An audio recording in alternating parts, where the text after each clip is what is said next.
संत रामपाल जी महाराज एक ऐसे महान संत जिन्होंने अपनी सतभक्ति, तत्व ज्ञान, करुणा और सेवा के बल पर समाज में नई मिसाल कायम की है। संत रामपाल जी महाराज की अगुवाई में उनके सभी सतलोक आश्रमों से समाज कल्याण के अद्भुत कार्यों ने समाज को सुनहरे भविष्य की एक नई उम्मीद दिखाई है। संत रामपाल जी महाराज से नाम दीक्षा लेने के बाद लाखों लोगों की लाइलाज बीमारियां जैसे कैंसर, एड्स आदि ठीक हुई। संत जी के ज्ञान से प्रेरित होकर उनके अनुयायियों ने लाखों यूनिट रक्तदान किया। संत जी ने लाखों बहन बेटियों का दहेज मुक्त विवाह करवाया।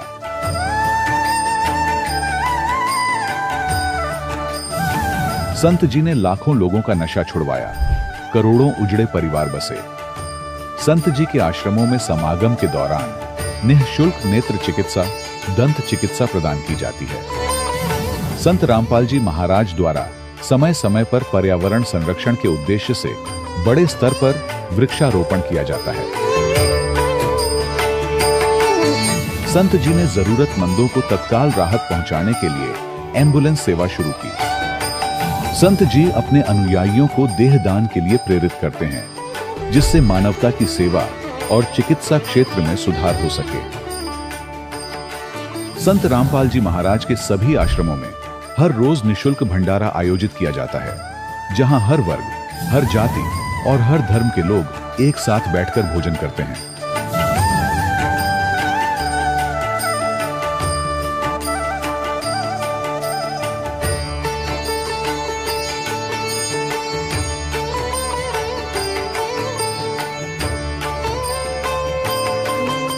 संत रामपाल जी महाराज की अन्नपूर्णा मुहिम ने गरीब और बेसहारा लोगों के जीवन में एक नई ऊर्जा और उम्मीद को जन्म दिया है। घर घर खाद्य सामग्री और जरूरी मदद पहुंचाकर संत रामपाल जी महाराज ने लोगों को दुख और मजबूरी से लड़ने की ताकत प्रदान की है।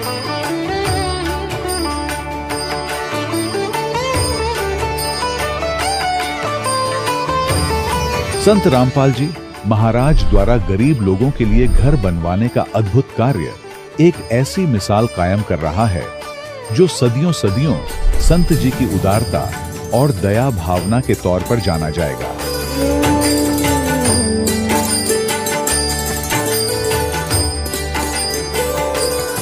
संत रामपाल जी महाराज के आश्रम में हजारों बुजुर्गों को सम्मान और प्यार के साथ जीवन जीने का अवसर मिलता है।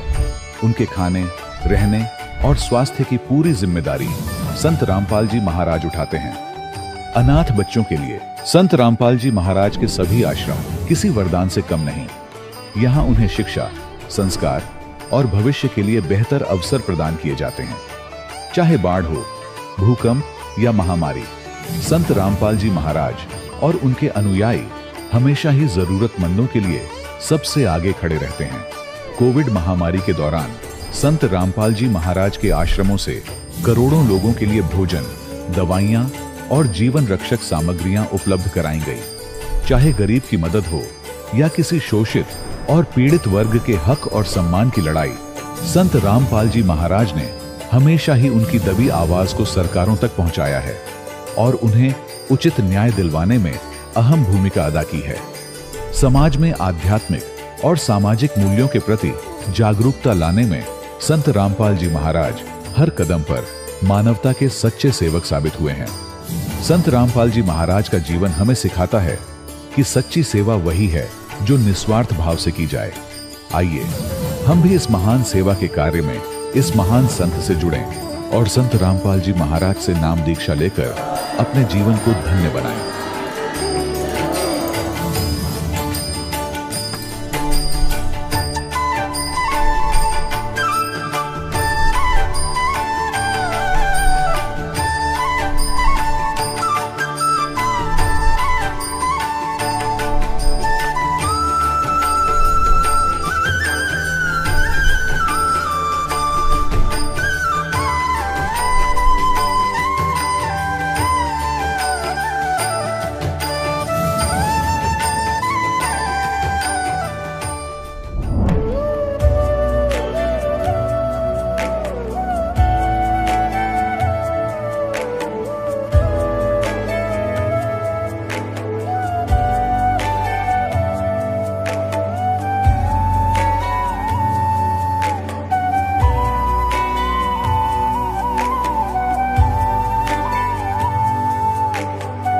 गीता अ18 के श्लोक नंबर 62 में भगवान स्वयं कह रहे हैं कि अर्जुन उस परमेश्वर की शरण में जा जिसकी कृपा से परम शांति व शाश्वत स्थान अर्थात सतलोक को प्राप्त होगा। वो परमेश्वर कौन है, कहां है, कैसा है, जानने के लिए कृपया अवश्य सुनिए जगत गुरु तत्वदर्शी संत रामपाल जी महाराज के अमृत वचन। सत साहिब दर्शकों, जब जीवन में धर्म के अलग अलग मार्गों पर चलते हुए भक्ति की अनेकों साधनाएं अपनाई जाती हैं और फिर भी मन को शांति नहीं मिलती, आर्थिक और पारिवारिक समस्याएं बढ़ती जाती हैं, तभी इंसान एक सच्चे परमात्मा की तलाश शुरू करता है। दर्शकों, कुछ ऐसी ही कहानी थी हरियाणा के अरविंद जी की, जो कई वर्षों तक आर्य समाज में भक्ति साधना करते रहे, लेकिन जब इनकी समस्याएं ज्यादा बढ़ गईं और बीमारियों का दौर शुरू हुआ, आर्थिक तंगी आई, तब उन्होंने तंत्र विद्या से लेकर गोरखनाथ की भक्ति तक अपने जीवन में अपनाई, लेकिन फिर भी उनका दुख दूर नहीं हुआ। लेकिन फिर अचानक एक दिन इन्हें एक ऐसे सच्चे गुरु का ज्ञान मिला जिससे न सिर्फ इनकी परेशानियां दूर हो गईं, बल्कि परिवार को भी नया जीवन मिला। दर्शकों, ये विचारणीय विषय है कि आखिर संत रामपाल जी महाराज ने अरविंद जी को ऐसी कौन सी जड़ी बूटी दे दी जिससे उनके जीवन की सारी परेशानियां समाप्त हो गईं। तो दर्शकों, आइए सुनते हैं अरविंद जी की कहानी इन्हीं की जुबानी। सर नमस्कार। सच साहिब जी। सर क्या नाम है आपका? अरविंद है जी। सर कहाँ से आए हैं आप? जिला करनाल गांव गढ़ी बीबल के पास लबकरी गांव पड़ता है, वहां से आए जी। सर संत रामपाल जी महाराज जी से नाम दीक्षा लेने से पहले आप क्या भक्ति साधनाएं करते थे? भक्ति साधना का तो मैं पता नहीं था जी, बाकी देखा देखी भक्ति करते थे।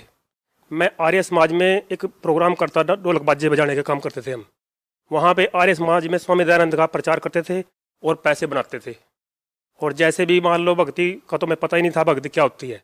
हमें तो पैसे कमाने का मतलब था भी देवी देवते हैं, आर्य समाज में बताते हैं पत्थर की पूजा नहीं करनी है, तो हम पत्थरों की पूजा करते नहीं थे, परिवार वाले करते थे, मैं कोई दिक्कत नहीं थी। तो ऐसे ही मैं घूमता घूमता एक फेरी जींद जिले में पहुंच गया जी। तो वहाँ पे संत रामपाल जी महाराज पाठ कर रहे थे जी।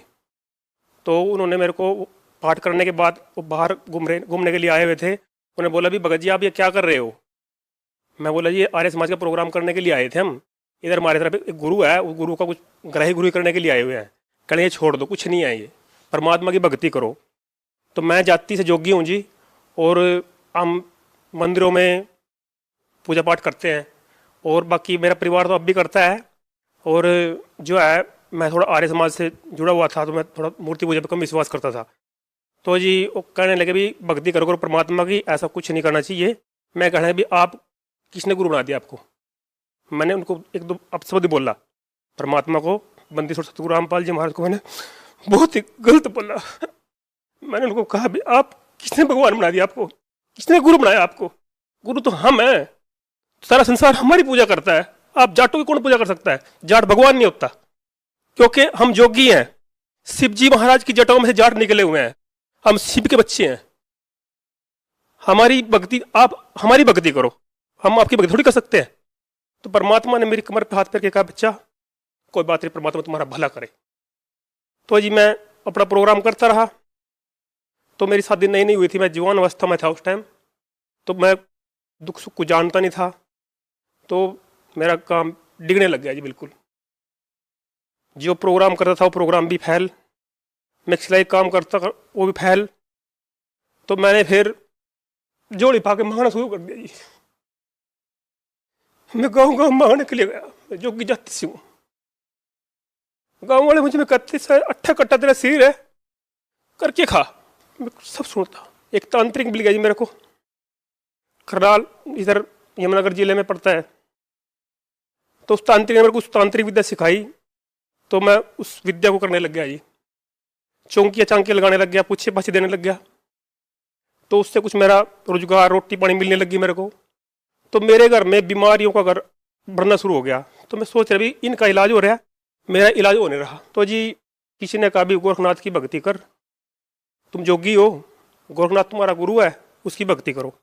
मैंने कहा भी गोरखनाथ में तो कुछ नहीं होता, मैं तो आर्य समाज से पहले जुड़ा हुआ हूँ, और ओम की भक्ति सबसे बड़ी भक्ति होती है। ओम की साधना करनी चाहिए। परमात्मा निराकार है, क्योंकि उसमें निराकार का ही रट्टा लगाते हैं वो लोग, और कुछ नहीं लगाते।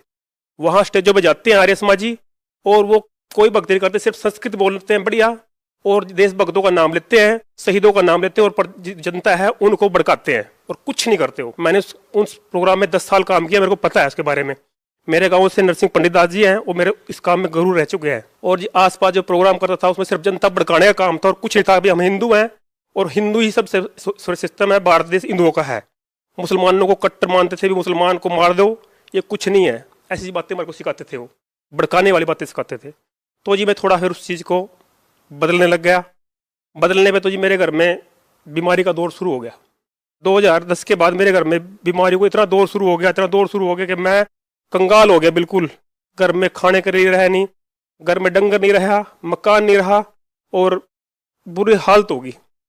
तो एक दिन ऐसा हुआ, 2012 की बात है ये, मैं टीवी प्रोग्राम देख रहा था तो संत रामपाल जी महाराज का सत्संग आया था। तो मैंने तब भी परमात्मा के बारे में गलत बोला कि ये संत रामपाल जो है ये तो ढोंगी है, ये टीवी पे कैसे आने लग गया। तो जी 6 महीने तक मैं उसका प्रोग्राम देखता रहा, परमात्मा शास्त्र दिखाते रहे। मैं कुछ पढ़ा लिखा कुछ कम हूँ, फिर भी मैं शास्त्रों को समझता रहा भी हाँ ये सब अस्त्र तुमने पढ़े हुए हैं। एक सत्यार प्रसाद किताब है, उसको मैं थोड़ा बहुत पढ़ा हुआ है। उसमें जो लिखा निराकार परमात्मा निराकार है, और परमात्मा तो साकार और शाह शरीर बता रहे हैं इसमें। और हमारे जो वेदों में परमात्मा साकार और शाह शरीर बता रहे हैं। तो मैंने थोड़ा विश्वास ये नहीं जमा कि परमात्मा कबीर को बता रहे हैं। भी कबीर तो चाणक था, जुलाहा था, वो परमात्मा कहाँ से हुआ? वो जो परमात्मा होता तो वो खुद गरीब था इतना। परमात्मा तो जो है श्री रामचंद्र जी हैं, विष्णु जी हैं, परमात्मा तो शिव जी परमात्मा है। तो जी फिर भी मेरा विश्वास नहीं बना। तो मेरे गांव के पास ही, गांव में जहाँ मैं सिलाई करता हूँ, वहाँ पे एक भगत ने नाम ले रखा है, संत रामपाल जी महाराज का नाम लिया हुआ है। तो वो मेरे पास कपड़े सिलवाने के लिए आया। तो मैं उसको बोलने लगा, भाई मैं बहुत परेशान हूँ और बहुत दिक्कत आ रही मेरे को, और घर में बीमारियाँ बहुत ज़्यादा बढ़ रही। वो कहने भी एक संत रामपाल जी महाराज है और मेरे को शुगर का रोग था और मेरे को आराम है इससे, और मैंने नाम लिया 2009 में, और आज मैं ठीक हूँ। मैं कह रहा कि पागलों के चक्कर पड़ गए तुम, देवी देवता हमने पूछ लिया, बड़े देवता ने छोड़ कर दोगे, जो परमात्मा है वो तो तुम छोड़ रखे, इन संतों के चक्करों क्यों पड़ रहे तुम। मैं राधा स्वामी के वहाँ गया था, वहाँ से इतना बुरा हाल देखा कि मैंने मेरे को पता है। मैंने पहले गुरु से नाम भी लिया हुआ था, एक सीताराम बलाडे वाला जी, उससे भी नाम लिया मैंने। बाकी कुछ नहीं है, गुरु और कुछ नहीं होता वहाँ पर, बहुत बद फैले होते हो, मेरे को पता है। तो जी मैं हरिद्वार भी गया, एक आश्रम है जी वहाँ भागीरथ आश्रम, उसने मेरे को ठग विद्या की चीज़ दे दी एक, आप एक काम करो, पर्चियाँ काटो, आधे पैसे आपके आधे पैसे मारे। तो मैंने गाँव गुआंढ को लूटना शुरू कर दिया जी। 500 बन के 250 मेरे, मगर तो बहुत सरता बढ़िया काम है, 250 को दे दिए। मैंने 3-3 हज़ार रुपये 5-5 हज़ार रुपये काम किया जी, पर लेकिन घर में रोटी फिर भी दिक्कत। तो जी वो दोबारा फिर बंदा मेरे पास कपड़े लेने के लिए आया, कहे भाई तेरे समझ में आई बात। मैं कहने यार, उन्होंने कहा भाई संत रामपाल जी महाराज का आप चिप ले जाओ, एक मेमोरी कार्ड है उसमें सत्संग सुनो। मैं कहता सत्संग में रोज देखता हूँ, दूसरे तीसरे दिन। उनको आप सत्संग जरूर देखते हो पर लेकिन उसको गहन सा नहीं समझते। मैं वो गहनता क्या चीज़ हो भाई, कह थोड़ा समझो ध्यान से। तो जी मैंने समझा, तो परमात्मा की एक बात मेरे को पकड़ गई। परमात्मा ने कहा भी जिस भक्ति करने से इंसान के पाप नहीं कटते, दुख नहीं कटते, भक्ति करनी नहीं चाहिए। तो दास का दिमाग घूम गया, इतनी भक्तियां करी तूने, अरे ये क्या कह रहा। तो ये आज तो बच्चों करने भी इस प्रोग्राम देखा करो, ये चीज अच्छी है देखने की। तो बहुत गहनता से सत्संग देखा, फिर पता लगा कि ब्रह्मा विष्णु महेश तो कुछ भी नहीं है, तुम कहाँ धक्के खा रहे हो। तो दास तो सत्संग देखने के बाद परिवार सहित 26 जनवरी 2013 में संत रामपाल जी महाराज के चरणों में पहुंचा। तो वहाँ उन्होंने पहले नियम समझाए भी ये बीड़ी नहीं पीनी है, शराब नहीं पीनी है, ये नहीं करना है, वो नहीं करना है। मैं कह रहा भी मेरे को तो चलेगा नहीं काम ये, मैं बीड़ी भी पीता था, शराब भी पीता था, और फिर जैसे हम कहीं इलाज करवाते थे उससे कहते थे तुम मुर्गा ले आइए, ये मित्र मीट ले आइए, वो तुम्हारा काम बेकार होने लग रहा था। तो जी मैं जवाब दे दूँ, मैं नाम ले लूँगा। तो जी वहाँ पे एक भगत मिल गया मेरे को, एक गाँव है इधर जी, 16 गाँव है, पता 16 गाँव, वहाँ का भगत मिल गया। उनने मेरे को ऐसा समझाया कि मैं तंग रह गया जी। तो मैं परमात्मा का उन फार्म भरवाया, फार्म भरवाने के बाद मैं नहाने के लिए चले गया। वो कहने के भाई तू किधर गया था, तेरी आवाज़ लग रही थी नाम दीक्षा लेने के लिए। मैं कभी नहाने के लिए गया था। कहने यहाँ नहाने की जरूरत नहीं है, या तो आत्मा साफ चाहिए, शरीर साफ की जरूरत नहीं है। मैंने बड़ा सोचा भी आदमी मालूम घर में जो बत्ती करता तभी नहाना पड़ता है, अरे ये करे परमात्मा का नाम आपको ऐसे ही मिल जाएगा, कमाल है। तो जी परमात्मा इस टाइम मैंने नाम लिया, और परमात्मा ने मेरे को मंत्र दिए। मंत्र देते वक्त जी मेरे को परमात्मा वहां खड़े हुए नजर आ रहे थे। मेरे को जब परमात्मा ने प्रथम मंत्र मेरे को दिया ना, मालिक मेरे को कह रहे थे उस टाइम, वहां पब्लिक बैठी थी, भगत बैठे थे, आना पड़ा बेटे यहीं पे ही, बंदी छोड़ सतगुरु रामपाल जी कह रहे थे बच्चे आना पड़े यहीं पे ही, तेरे लिए तो मैंने पता नहीं क्या क्या नहीं किया, तेरे लिए मैंने कितने कष्ट नहीं सहे, बहुत मुश्किल से पकड़ा गया बेटे, तू ऐसे नहीं आया, तू बहुत घमंडी बच्चा है। सर जैसा कि आपने बताया कि 1996 में संत रामपाल जी महाराज जी से आपकी मुलाकात हुई, उस समय आपने संत रामपाल जी महाराज जी को संत मानने से इनकार कर दिया था। वहीं इसका दूसरा पहलू ये भी है कि 2013 में जब आपने संत रामपाल जी महाराज जी को देखा, यानी कि जब आप संत रामपाल जी महाराज जी से मिले, तब आपने उनको भगवान की दृष्टि से देखा। सर इस दौरान ये अंतर कैसे आ गया कि जहां आप पहले संत रामपाल जी महाराज जी को संत मानने को ही तैयार नहीं थे, एक समय ऐसा आ गया कि आप उन्हें भगवान मानने लगे हैं? क्या ये बात सच है? 25 जनवरी थी तो मैं आश्रम के अंदर इस टाइम गया तो मेरे को ऐसा महसूस हुआ कि जैसे मैं कहीं स्वर्ग लोक में पहुंच गया हूँ। मेरी आत्मा को बहुत संतुष्टि मिली। वहाँ सब भगत जी करके बोल रहे। मैं बड़े बड़ी जगह गया, वहाँ उधर राधा स्वामी के डेरे में भी गया, वहाँ पे भी पैसे देने पड़ते हैं रोटी खाने के लिए। वहाँ फ्री से खाना, फ्री में बैठना, फ्री में पानी दानी, लैटरिन, बाथरूम, इतनी साफ सफाई मैंने कभी जिंदगी में कहीं भी नहीं देखी। करोड़पति के यहाँ भी नहीं देखी मैंने इतनी साफ सफाई। उस मालिक की मैं सोचे भी यहाँ तो परमात्मा सुरख दे, परमात्मा सुरख दे रखे यहाँ तो, क्योंकि सुरख तक का मैं ज्ञान था भी सुरख भी कोई चीज़ है। तो जी मालिक ने जिस टाइम मेरे को नाम दीक्षा दी ना, और परमात्मा का मैंने उस एलसीडी से परमात्मा ने मेरे को नाम दिया था ये, तो उस एलसीडी के अंदर से मेरे को परमात्मा नजर आ रहे थे। बंदी छोड़ सतगुरु रामपाल जी महाराज कबीर परमात्मा के रूप में नजर आ रहे थे। क्योंकि बुजुर्ग कहते थे भी परमात्मा जो मालिक है ना उसका दाढ़ी है, वो दाढ़ी बदिया टोपी पहनता है। तो मैंने वो उसका वो रूप देखा वहाँ पे परमात्मा का, बंदी छोड़ सतगुरु रामपाल जी महाराज का वो रूप देखा मैंने। सोचा भी क्या परमात्मा में कोई ना कोई चमत्कार है मालिक को बिल्कुल। तो वो नाम लेने के बाद में बिल्कुल हक्का बक्का रह गया। वहाँ पे एक पोलर था, उसके पास लग के बैठ गया। मेरे भगवती मेरे पास बैठ गई, मैं सुन हो गया बिल्कुल भी, जैसे मेरे पास पता नहीं क्या हो गया। क्योंकि मैं ऐब बहुत करता था, बीड़ी का, शराब का, मीट का, सब ऐब करता था मैं। भी ये कैसे छूटेंगे, परिवार में जाकर कैसे मुंह दिखाएगा, तेरा तो धर्म ही बदल गया, तेरे भक्ति नहीं करनी, तेरे को तो देवी देवता नहीं पूजने, खेड़ा नहीं पूजना। क्योंकि हम तो खुद इस जाति से हैं कि हम तो पूजा मीन लेते हैं, खेड़े की पूजा के पाठ का भी हम सामान लेते हैं, मंदिरों का भी लेते हैं, वो कैसे लेंगे। तो जी मैं जब अपने घर पे आया तो परिवार ने मेरा बिल्कुल विरोध किया, बहुत ज़्यादा विरोध किया कि तूने धर्म बदल लिया।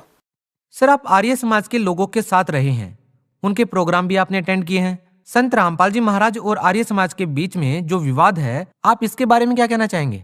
ऐसा है जी, उस झगड़े की वजह सत्यार्थ प्रकाश की किताब है जी, सत्यार्थ प्रकाश की किताब है, उसमें मैंने पढ़ा है खुद। उसमें ऐसी सी बातें लिखी हैं कि जो मैं इस पर बता भी नहीं सकता। आज ऐसी बात है, एक लड़की की आंखें भूरी हैं, मेरी लड़की की आंखें भूरी हो जा, उसमें लिखे भी जिस लड़की की आंखें भूरी है उसके शादी ना कराओ, तो मैं लड़की कहाँ भेजूँगा? संत रामपाल जी महाराज ने उसका विरोध किया भी इसको खत्म कर दो, ये ठीक नहीं है। उसमें लिखा भी किसी का पति बाहर ले देश जा रहा, वो ऐसी सी बातें कि मैं बता भी नहीं सकता। उनने बोला भी सूरज के ऊपर भी दुनिया बसती है, सूरज के ऊपर दुनिया कहाँ, सूरज के ऊपर तो कोई पहुंच भी नहीं सकता। लेकिन सर मीडिया में यह प्रचारित किया गया कि संत रामपाल जी महाराज ने महर्षि दयानंद के ऊपर आपत्तिजनक टिप्पणियां की हैं, लेकिन वो आपत्तिजनक टिप्पणियां आज तक लोगों को नहीं बताई गई। सर हम अपने चैनल के माध्यम से लोगों तक ये सच्चाई पहुंचाना चाहते हैं कि आखिर वो टिप्पणियां थी क्या जो संत रामपाल जी महाराज ने महर्षि दयानंद के ऊपर की। आप इसके बारे में क्या कहना चाहेंगे? कोई टिप्पणी नहीं की उसने, कोई उसको बुरा नहीं बोला है। वो उन्होंने कहा भी ये किताब है इसको बंद कर दो। पहले समाज जो था हमारा पढ़ा लिखा हुआ नहीं था, आज समाज पढ़ा लिखा है, उसको पढ़ेगा तो बच्चों के ऊपर गलत असर पड़ेगा। इस वजह से उन्होंने कभी किताब बंद कर दो और कुछ नहीं कहा। बाकी वो जो बताते हैं स्वामी दयानंद जी की जीवनी के बारे में जो लिखा हुआ है, संत रामपाल जी उनकी किताबों में लिखे, उनकी बातें करते हैं। हमारे वेदों में लिखा है कि परमात्मा साकार है, सहशरीर है, उसका नाम कबीर है, और वो कहते हैं परमात्मा निराकार है। हम भी बोलते थे परमात्मा निराकार है, आज हमें पता है परमात्मा साकार है, सहशरीर है। आप भगत समाज को क्या संदेश देना चाहेंगे? भगत समाज को मैं ये संदेश देना चाहता हूं कि लोगों की बताई बातों बने सुनो। संत रामपाल जी महाराज जो चैनल पे ज्ञान दे रहे हैं, आप उसको सुनो। आपके पास टाइम नहीं है सुनने का, उसके नीचे लाइन आती है, वो किताब ज्ञान का किताब है, भक्ति का सौदागर किताब वो मंगाओ, ज्ञान का किताब मंगाओ, गहरी नजर गीता मंगाओ, उसमें पढ़ो, हमारे शास्त्र क्या कह रहे हैं वो समझो। जो लोग संत रामपाल जी महाराज जी से जुड़ना चाहते हैं, उनसे नाम दीक्षा लेना चाहते हैं, वो संत रामपाल जी महाराज जी से नाम दीक्षा कैसे ले सकते हैं? ऐसा है जी, चैनल पे नीचे पट्टी है, उसमें सबका नंबर लिखा आता है, और नंबर पे आप फ़ोन करो, वो प्रोग्राम देखो और वहाँ से किताब मंगाओ तो और ये ज्ञान समझो। और वो जो नंबर है उस नंबर पे फ़ोन करो, जहाँ जहाँ अपने आप बता देंगे आपको नाम कहाँ मिलेगा और कैसे मिलेगा। आप वहाँ जाकर नाम लो और अपना उद्धार कराओ। सर बहुत बहुत धन्यवाद। सच साहिब जी। दर्शकों, अभी आपने सुने संत रामपाल जी महाराज से दीक्षा प्राप्त करके सुखी हुए भक्त के अनुभव। अब देखिए जगत गुरु तत्वदर्शी संत रामपाल जी महाराज के मंगल प्रवचन। प्रधानमंत्री ओवरऑल कंट्रोलर होता है राष्ट्रपति जी का नुमाइंदा इंडिया के अंदर। तो ये इसी प्रकार इस पूरे ब्रह्मांडों की स्थिति को समझेंगे हम, ऐसा ही है जैसे मान लीजिए मेंबर ऑफ पार्लियामेंट भारत की एमपी की जो सीट है वो 500 हैं, वो सभी एमपी साहब कहलाते मेंबर ऑफ पार्लियामेंट। और जैसे प्रत्येक प्रांत के अंदर अलग से एमएलए सीट होती है, वो एमएलए साहब कहलाते हैं। तो ये सभी साहब हैं, लेकिन इन सब साहबों का एक कंट्रोलर है। ये वो सब उस एक साहब के भी हैं, ये स्वयं सब साहब भी हैं, और ये सारे उस एक साहब के, एक खुदा के, प्रधानमंत्री के नुमाइंदे। ये भी साहब है अपने सत्र के।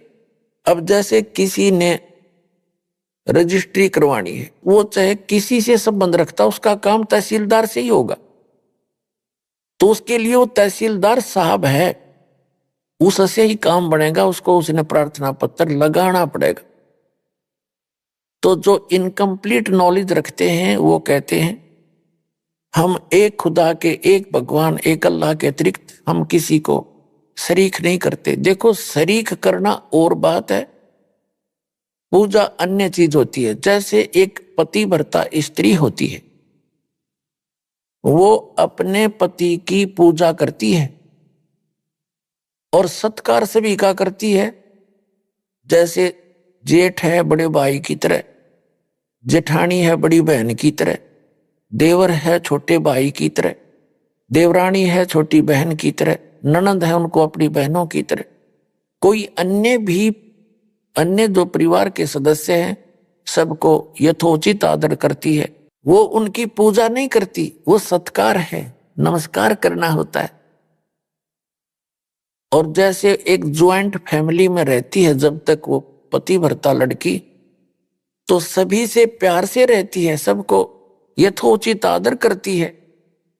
और जब वो अलग हो जाते हैं तो उस समय उसके हिस्से में उस परिवार का जो भी वस्तु आती है, सामान आता है, उसको सबको उठा के अपने पति के साथ अपने कक्ष में रख लेगी। अपने पति के उस कमरे में, मकान में जो उसके हिस्से में आया, उसमें जाकर रख लेगी। उसमें वो किसी के साथ लिहाज नहीं करे और किसी में आस्था नहीं रखती, क्योंकि वो पूजा ही उसकी करती थी। जब उनसे भिन्न हुई तो वो उसकी पूजा कर रही थी, उसके साथ चली गई। लेकिन जब तक ज्वाइंट फैमिली में रही तो उसका फर्ज बने था प्रत्येक से प्यार से रहे, सबका, बड़े छोटे का यथोचित आदर करे, तो वो पतिव्रता कहलाती है। और यदि वही पतिव्रता, यदि वही लड़की अपने पति के अतिरिक्त ना सास से मुंह तो डंगते बोले, और ना ननदते, ना जेठ, ना जेठानी, ना ससुरते, तो वो तो कलियारी होगी। रोज घर में दगड़ा रहे, खेचा तानी रहे, तो वो घर शांति से नहीं रह सकता। तो जो व्यक्ति ये कहते हैं कि हम खुदा के अतिरिक्त किसी को भी शीश नमन नहीं करते, ये उनकी भूल है। नमस्कार करना ये पूजा नहीं है, ये तो एक आदर करना है, बड़े छोटे का सत्कार करना है, झुक कर प्रणाम करे उनको। तो ये पूजा नहीं है। पूजा तो आत्मा से जिसको चाहते हो उसकी पूजा है, और बाकी सब क्रियाएं हैं ये करनी पड़ती है। जैसे हमने जल निकालना, जल प्राप्ति के लिए हम पूजा जल की करते हैं। और जल कहाँ है? जमीन में। जमीन से जल प्राप्ति करने के लिए हमारा पूज्य तो है जल, वाटर, लेकिन हम उसके लिए जो भी प्रोसेस अपनाते हैं, प्रोसीजर, और जो भी उसके उपकरण प्रयोग करते हैं, हम उनकी पूजा नहीं करते, उनसे तो हम क्रिया करते हैं उस पूज्य वस्तु को पाने के लिए। तो जो भी साधना, दंडवत प्रणाम करना, धर्म करना, सुबह दोपहर शाम के ये नित्य करना, नित्य नियम कहो, नमाज कहो, इसको स्वाध्याय कहो या ज्ञान यज्ञ कहो, एक ही बात है। और फिर मंत्र जाप करना, जो यथार्थ मंत्र जाप बताए हैं वो करना। ये सभी मिला करके ये सब प्रोसीजर है, ये क्रियाएं हैं उस पूज्य वस्तु को पाने के लिए, उस अल्लाहु अकबर यानी कंप्लीट गॉड को पाने के लिए और उस सतलोक में जाने के लिए जहां सदा सुखी रहता है प्राणी। तो उसके लिए हमारा पूज्य तो है अल्लाहु अकबर, और बाकी जो उसको पाने के लिए, जैसे जल प्राप्ति के लिए हमने बोकी लगानी पड़ती है, पाइप नीचे उतारना पड़ता है, उसके बाद फिर हैंडपंप लगाना पड़ता है, और फिर हैंडपंप की भी हम फिर पूजा करते हैं, ऐसे हिलाते हैं, तो उससे वो पूज्य वस्तु प्राप्त होती है जिसके लिए हमने सब क्रियाएं की थी। तो इसी प्रकार जो हमारे पूज्य परमात्मा हैं, कबीर देव, कबीर अल्लाह, और वो स्थान पाने के लिए जहां कोई दुख नहीं है, वहां जाने के लिए हमने ये सब क्रियाएं करनी होती हैं। नमस्कार करना पाप नहीं, नमस्कार करना पूजा नहीं, और नमस्कार करे बिना अभिमान नहीं जावे। अभिमान वाले को भगवान नहीं मिल सकता। आधिनी के पास है पूर्ण ब्रह्म दयाल, मान बड़ाई मारियो बे अदबी सरकार। अब जो आज दास बताना चाह रहा है कि जैसे ये एक प्रांत है, एक स्टेट, उसमें एक मुख्यमंत्री होता है और अन्य उसके मंत्री होते हैं।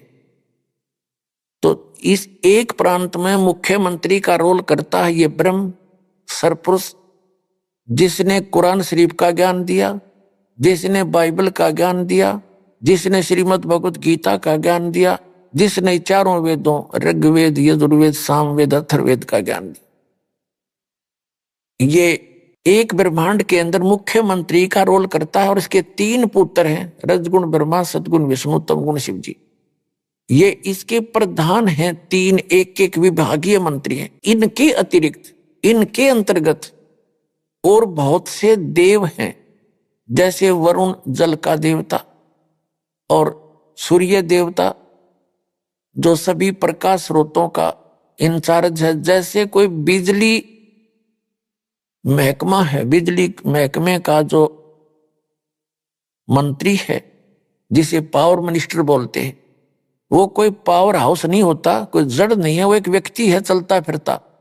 वो एक मंत्री है, कंट्रोलर है उस बिजली के महकमे का। इसी प्रकार जैसे इरिगेशन मिनिस्टर होता है, यानी सिंचाई नहरों का मंत्री, तो वो नहर नहीं होता। ऐसे ही सूर्य देव है, सूर्य एक देवता है। वो सभी ये जो आग का गोला सूर्य आपको दिखाई देता है, इन ऐसे ऐसे बहुत गुणे सूर्य है, और इन सभी प्रकाश स्रोतों का वो इंचार्ज है, वो मंत्री है अलग से। और जैसे जितने भी पृथ्वी हैं, इनका भी एक देव है, पृथ्वी देवी है। इन सभी ग्रहों की वो संचालक है, उसके अंतर्गत आते। तो ये सभी देवता हैं, ये सभी स्वामी हैं, अपने अपने विभाग के साब हैं, खुदा हैं, अल्लाह हैं। ये सारे खुदा हैं, लेकिन इन सब का ओवरऑल कंट्रोलर जो खुदा है, जो असंख्य ब्रह्मांड का स्वामी है, वो अल्लाह ताला है। उसको इसलिए तो अल्लाह ताला का, इसलिए उसको अल्लाहु अकबर का, बड़ा भगवान का। इसका मतलब छोटे भगवान भी हैं, छोटे खुदा भी हैं, तभी तो उसको बड़ा कहा ना। बड़े कहने की आवश्यकता नहीं थी, जब और खुदा होते नहीं थे। अगर और प्रभु ना होते और स्वामी ना होते तो उसको बड़ा कहने की क्या आवश्यकता थी, उसको कबीर कहने की क्या आवश्यकता है, जैसे बड़ा मानते मुसलमान भाई। तो अल्लाहु अकबर यानी बड़ा भगवान, बड़ा खुदा, बड़ा अल्लाह। तो छोटे अल्लाह भी हैं, यानी छोटे भगवान भी हैं, छोटे प्रभु भी हैं, अपने अपने क्षेत्र के हैं। ये आपको डिफाइन कर ही दिया, ज्यादा कहने की जरूरत नहीं। अब आपको दिखाते हैं जो कुरान शरीफ का ज्ञान दाता, और श्रीमद् भगवत गीता का ज्ञानदाता और वेदों का ज्ञानदाता। इन 4 वेदों का 5वां वेद सूक्ष्म वेद है जिसको तत्व ज्ञान कहते, वो तो कंप्लीट गॉड गिवन है, उस पूर्ण परमात्मा का दिया हुआ, अपने मुख कमल से आकर बोला है, वो तो इस दास के पास उपलब्ध है।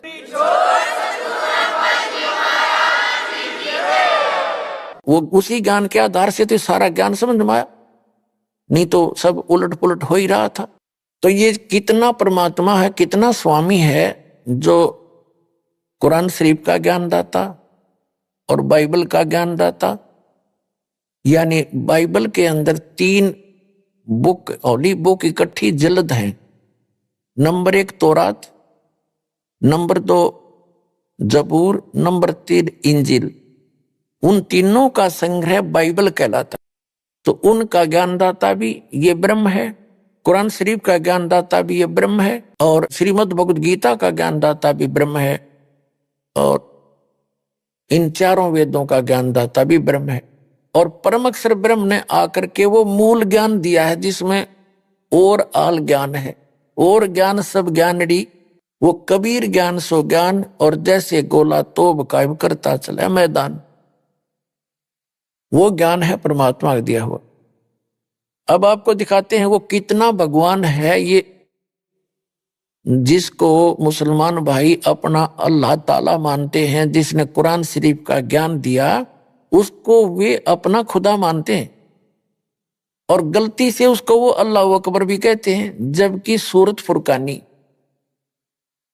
कुरान शरीफ के अंदर सूरत फुरकानी 25 और आयत नंबर 52 से 59 में वो कुरान शरीफ का ज्ञानदाता जो मुसलमान भाई जिसको अपना अल्लाह मानते हैं, वो तो खुद कह रहा है कि वो तो कबीर है, वो तो अल्लाह बड़ा है, जिसने 6 दिन में सृष्टि रची और 7वें दिन तख्त पर जा बैठा। उसका ज्ञान किसी बाखबर से पूछ लो।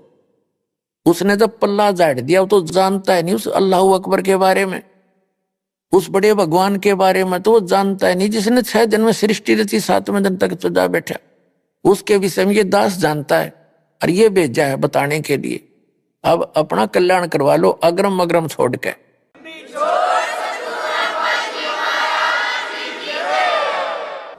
अब देखिएगा एक ब्रह्मांड के अंदर ये है इसका एक मानचित्र। ये एलिपिकल शेप है इसकी, अंडे जैसी, ये ऐसे इतना। इसमें नीचे 7 लोक हैं। ये नीचे के इस पाताल लोक में जीवन है, बाकी ये ग्रहों की तरफ खाली घूमते हैं।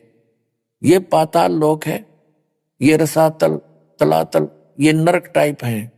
ये सारे नरक टाइप, इसमें जीवन है।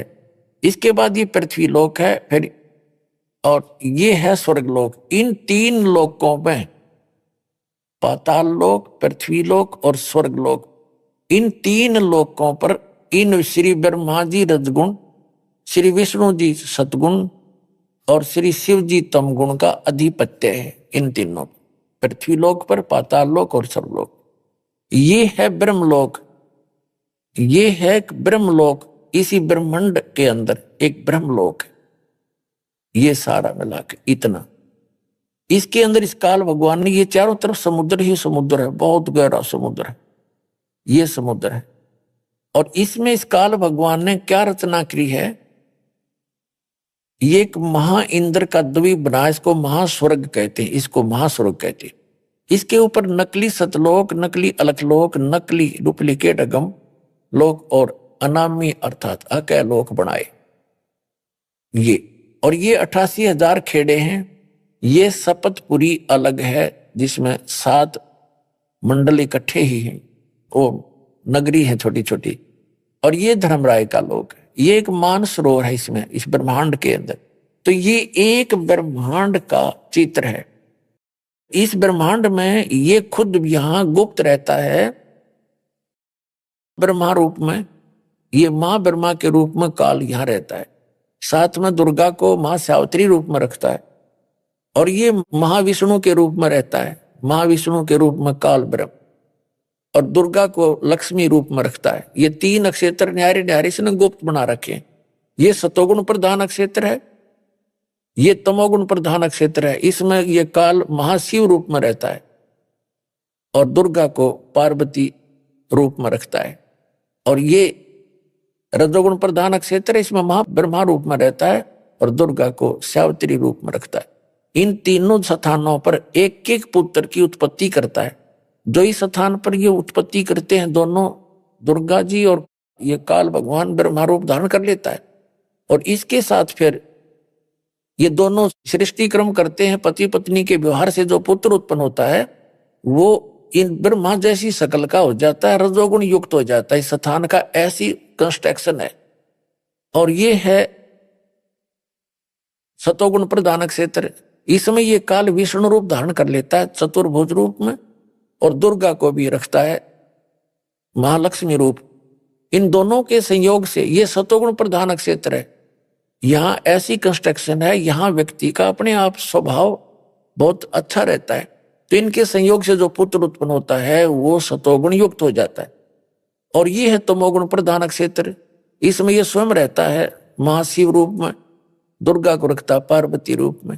इन दोनों के संयोग से जो पुत्र उत्पन्न होता है वो अब ऑटोमेटिकली तमोगुण युक्त हो जाता है, ऐसी शकल का हो जाता है। फिर ये जब युवा हो जाते हैं तब तक इनको कोमा में रखता है। युवा होने के बाद फिर ये दुर्गा के सहयोग से, ये सबके सामने नहीं आता, इसकी वास्तविक रूप शकल तो बहुत बुरी है। जो गीता जी के अंदर ये कहता है, अर्जुन देख मेरा ये काल, ये हूं मैं असली रूप, मेरा विराट रूप, और मैं काल हूं। 11वें अध्याय के 32वें श्लोक में गीता जी में कहता है मैं काल हूं। तो ये काल कहता मैं अपने वास्तविक रूप में कभी किसी के सामने नहीं आता। 7वें अध्याय के 24-25वें श्लोक में श्रीमद् भगवत गीता में कहा कि मैं अपनी योग माया से छुपा रहता हूं, और ये मूर्ख जन समुदाय मुझे ये कृष्ण रूप में मान रहे होंगे, व्यक्ति रूप में। मैं कृष्ण नहीं हूं। वो तो श्री कृष्ण के अंदर बोल रहा था, फिर बाहर निकल कर दिखाया विराट रूप कि ये मेरा असली रूप, और मैं कभी किसी के सामने नहीं आता, ये मेरा अटल घटिया नियम है। तो ये यहाँ गुप्त रहता है, और जिसको दर्शन देता है तो किसी को ब्रह्मा रूप में, किसी को विष्णु रूप में, किसी को शिव जी के रूप में। तो आज तक कोई समझ नहीं पाया कि ये महाब्रह्मा कौन है और महाविष्णु कौन है। इन्हीं को महाब्रह्मा कहने लगे, उसी को सब कुछ मान बैठे। तो अभी तक इस अध्यात्म ज्ञान का सिर पैर नहीं था किसी के पास। इस दास पर दया करी परमात्मा ने, ये सारा रहस्य खोल के धर दिया आपके सामने। बुद्धिमान समाज है, आओ और अपना ज्ञान ग्रहण करो, कल्याण करवाओ और समझो इस ज्ञान को अच्छी तरह।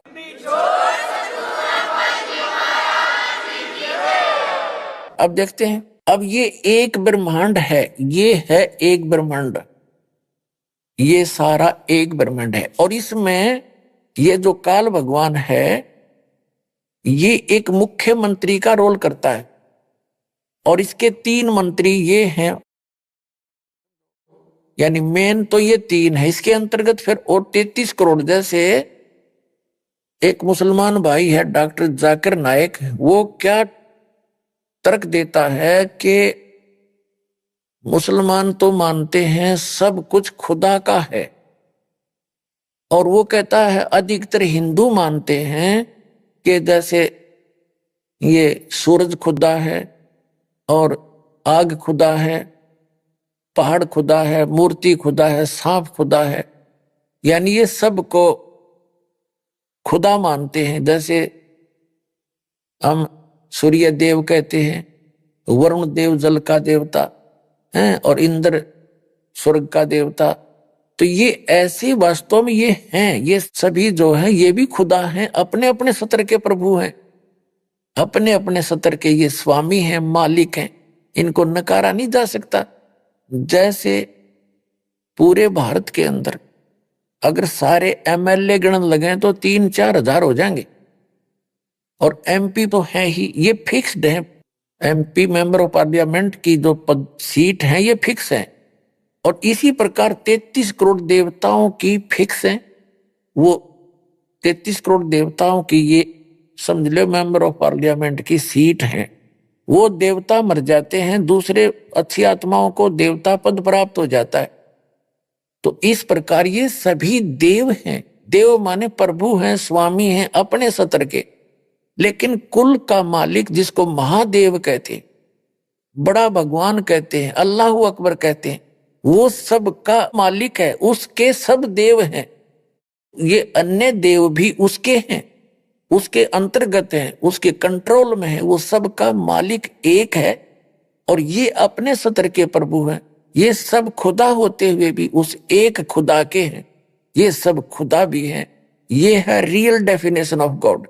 और जिनका का पता नहीं, वो तर्क वितर्क कितना ही कर लो, अटपट मारते ही रहते हैं। तो अब आज पहले जो हमारे खासकर भारतवर्ष में जो घनी संस्कृत बोला करता था स्पीड से, और चारों वेदों को जो घोट रखा था उसको चतुर्वेदी कहा करते थे, और संस्कृत बोलने वाले को महत्व दिया जाता था चाहे वो कुछ भी अटपट कर रहा है, और सब ये मान लेते थे बड़ा विद्वान है।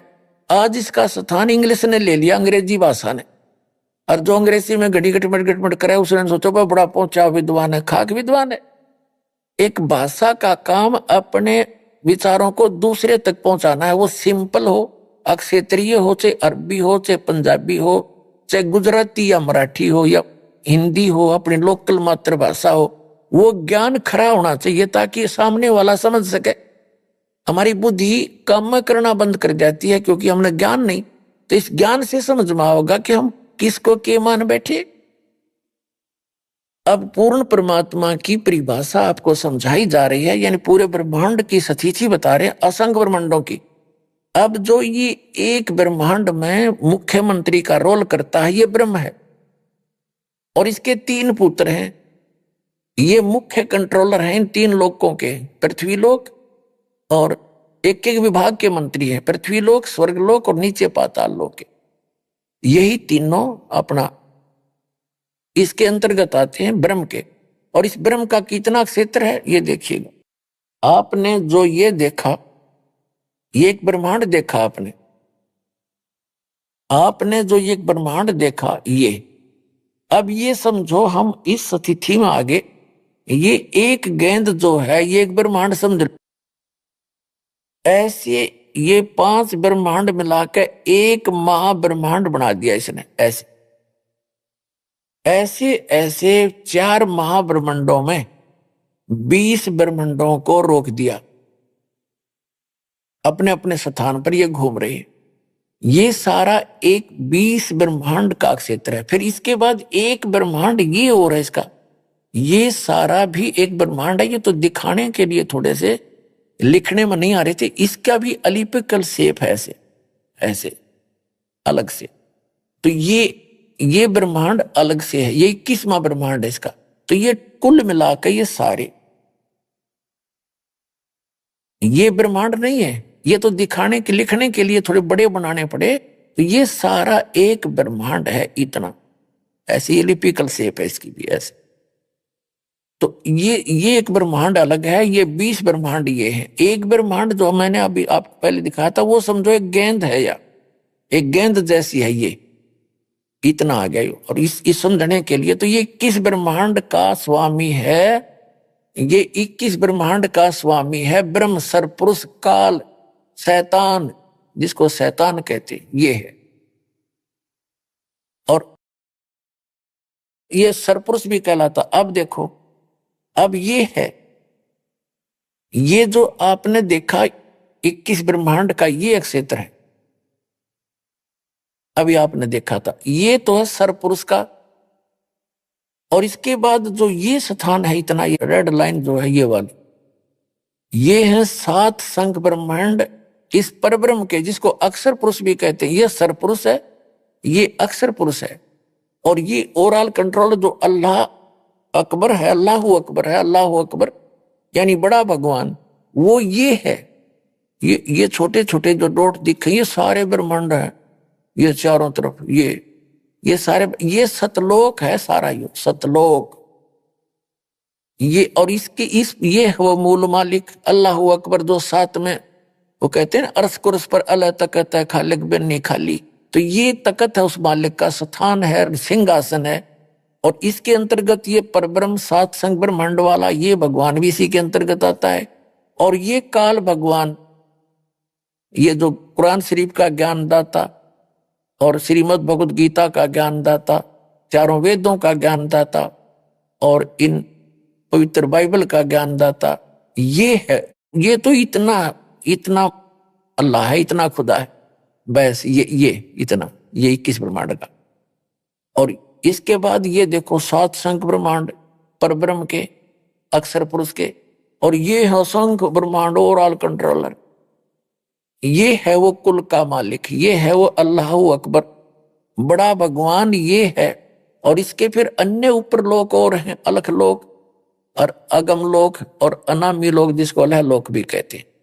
ये ओवरऑल कंट्रोलर, ये मालिक ही अन्य लोकों में भी अन्य रूप धारण करके यही परमात्मा सबका कंट्रोल करता है। और ये है वो मूल मालिक, संसार रूपी वृक्ष की ये जड़ है, वो परम अक्षर ब्रह्म, वो अल्लाह अकबर, वो जड़ है पूरे संसार रूपी वृक्ष की, जो सबका धारण पोषण करता है तीनों लोकों में प्रवेश करके। अब 3 लोक कैसे हो गए?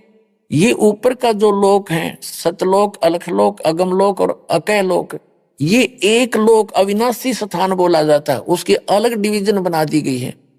और नीचे के ये 2 लोक, जैसे सरपुरुष इस ब्रह्म के और अक्षर पुरुष इस परब्रह्म के 7 संख्य ब्रह्मांड, और ब्रह्म के सरपुरुष के सरब्रह्म के ये 21 ब्रह्मांड, ये 2 लोक अलग हैं। प्रत्येक जैसे सरपुरुष का लोक, एक अक्षर पुरुष का लोक, और ये परम अक्षर पुरुष का ये ऊपर का स्थान, ऊपर के अविनाशी जो स्थान है, वो भी एक लोक कहलाता है।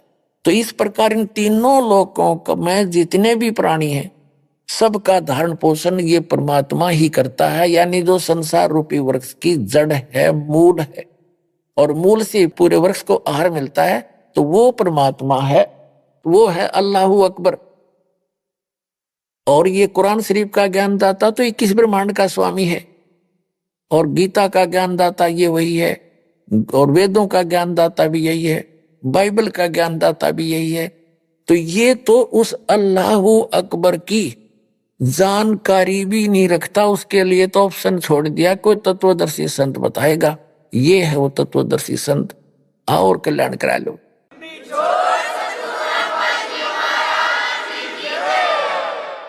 पुण्यात्माओं, इनकम्प्लीट जो नॉलेज रखते हैं उसके विषय में कहा है, little knowledge is the dangerous thing, नीम हकीम खतराए जान। अभी तक जिन भगवानों को भगवान मान के इस पृथ्वी के जितने भी मानव हैं अपना कल्याण चाहते थे, ये खुद लिटल नॉलेज रखता है। इसने तो ऑप्शन छोड़ दिया कि उसके बारे में किसी बाखबर से पूछ लो। तो इन सदग्रंथों में वर्णित विधि से उस अल्लाह अकबर की यानी कंप्लीट गॉड की, अक्षर पुरुष की प्राप्ति हो ही नहीं सकती, उसकी भक्ति ही नहीं है। ये तो अल्लाह अकबर मान के और इस गीता ज्ञानदाता, वेद ज्ञानदाता, कुरान शरीफ के ज्ञानदाता, बाइबल के ज्ञानदाता की पूजा कर रहे हैं। जो अन्य देवता है, अन्य प्रभु है, अन्य स्वामी है, वो कुल मालिक नहीं है, वो अल्लाह ताला नहीं है, वो कंप्लीट गॉड नहीं है। उस कंप्लीट गॉड की जानकारी इस दास के पास है।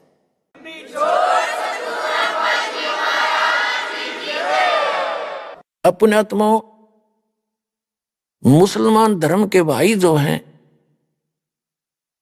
वो कुरान शरीफ को ठीक से ना समझकर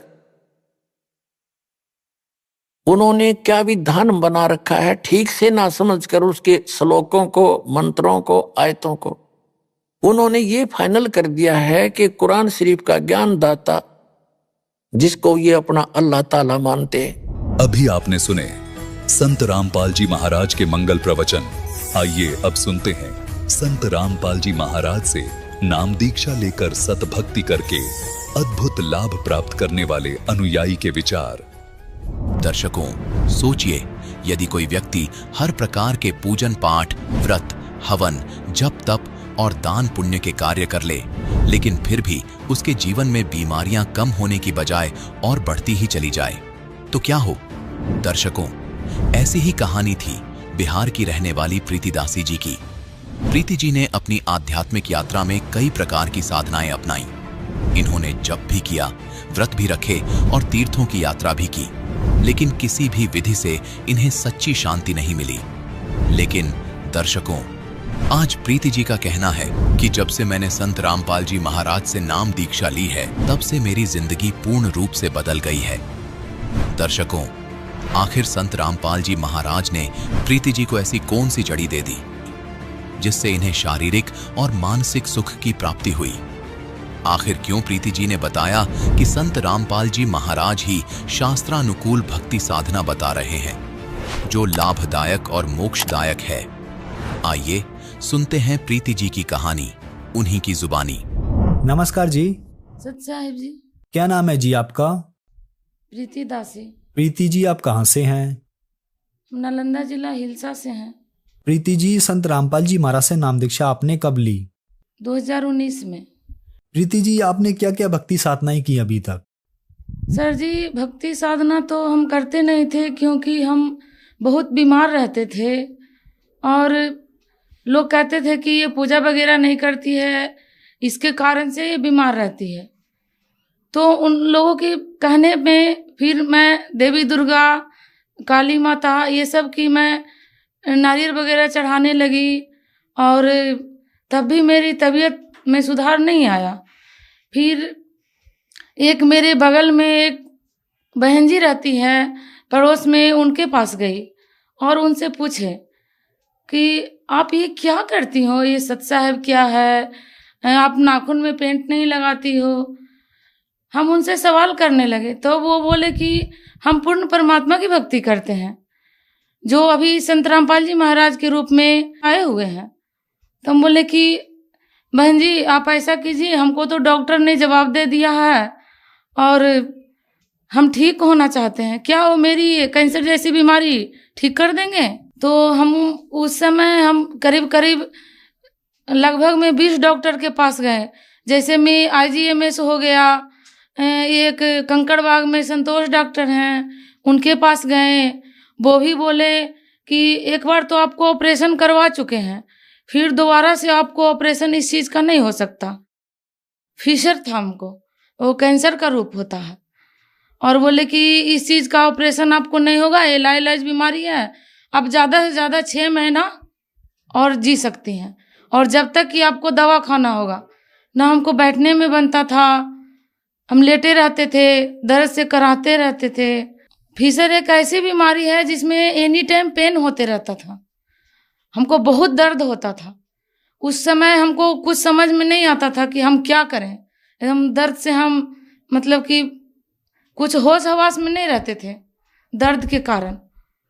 तो जब वो बहन जी से बात किए तो बहन जी बोले कि आप ना पूर्ण परमात्मा की भक्ति करो, आप पूर्ण परमात्मा की भक्ति करो, वो कैंसर का बाप भी ठीक करते हैं, आप उनके शरण में जाओ।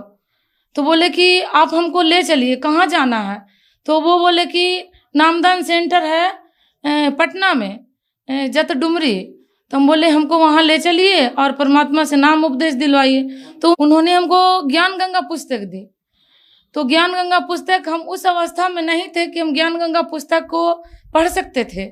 संत रामपाल जी महाराज जी का ऐसा चमत्कार हुआ कि हम उस पुस्तक को ले गए घर और ऐसे लेटे लेटे हम उस पुस्तक को पढ़े, और पढ़ते पढ़ते मैंने उसमें ऐसा चमत्कार देखा कि मेरी जो दर्द थी आधा पुस्तक पढ़ने मात्र से दूर हो गई।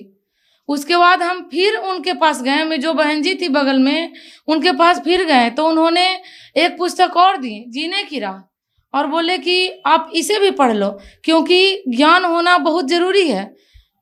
उसके बाद जब हम पुस्तक पढ़े तो संत रामपाल जी महाराज का ऐसी दया हुई कि हमको बहन जी नाम उपदेश लेने के लिए यहाँ डुमरी हॉल लेके आई। वहाँ जाके मैंने संत रामपाल जी महाराज जी से नाम उपदेश लिया। प्रीति जी, आपकी जो परेशानियां थी, आपकी जो बीमारियां थी, क्या संत रामपाल जी महाराज से नाम दीक्षा लेने के बाद आपकी बीमारी या परेशानियां ठीक हुई?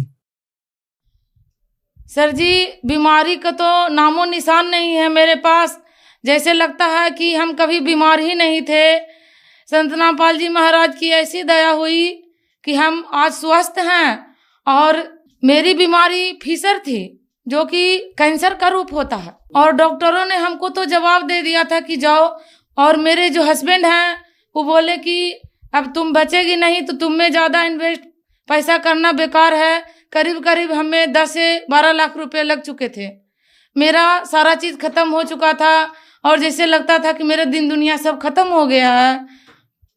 अब मेरे लिए कुछ बचा ही नहीं। मेरे 2 छोटे छोटे बच्चे हैं, उन लोगों को देखते थे तो लगता था कि मेरा अब कुछ है ही नहीं इस दुनिया में। लेकिन परमात्मा संत रामपाल जी महाराज वो मेरे भगवान हैं।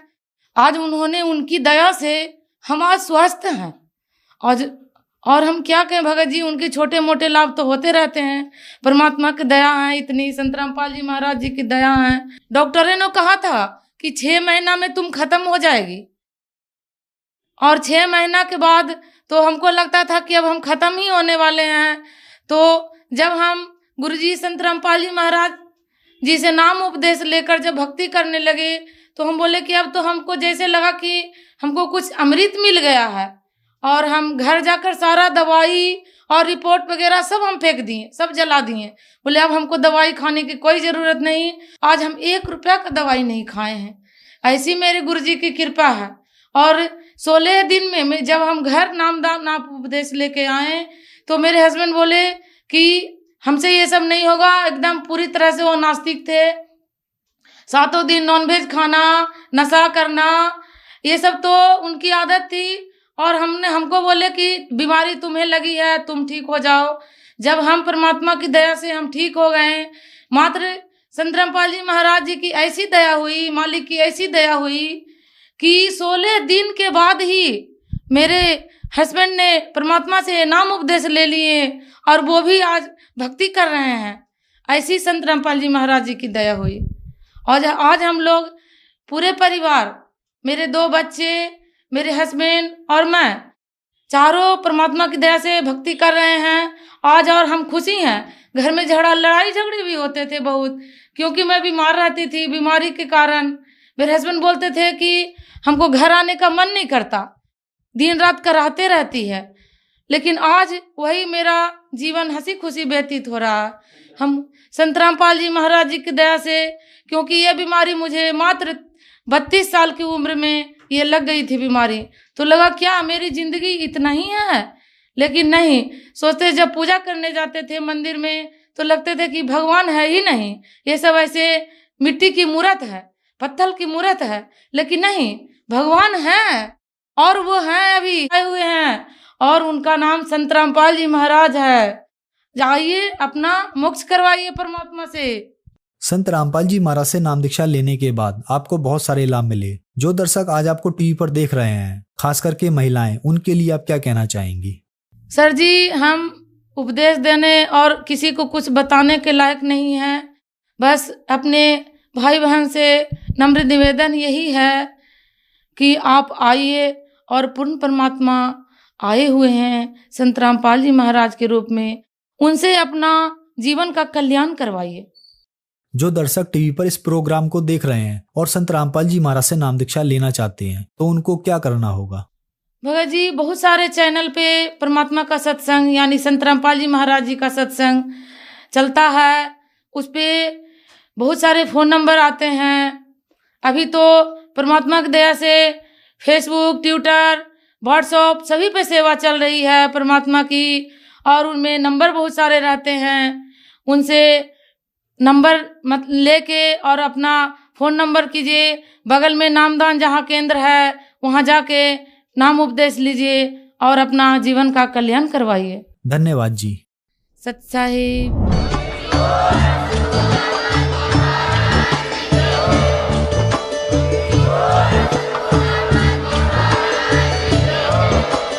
आप सुन रहे थे जगत गुरु तत्वदर्शी संत रामपाल जी महाराज जी के मंगल प्रवचन। अधिक जानकारी के लिए विजिट कीजिए हमारी वेबसाइट www.jagatgururampalji.org। संत रामपाल जी महाराज जी के शुभ आशीर्वाद से पूरे विश्व भर में 500 से भी ज्यादा नाम दीक्षा केंद्र हैं, जिन पर संत रामपाल जी महाराज जी द्वारा ऑनलाइन निशुल्क नाम दीक्षा दी जा रही है। अपने नजदीकी नाम दीक्षा केंद्र का पता करने के लिए संपर्क करें 8222880541।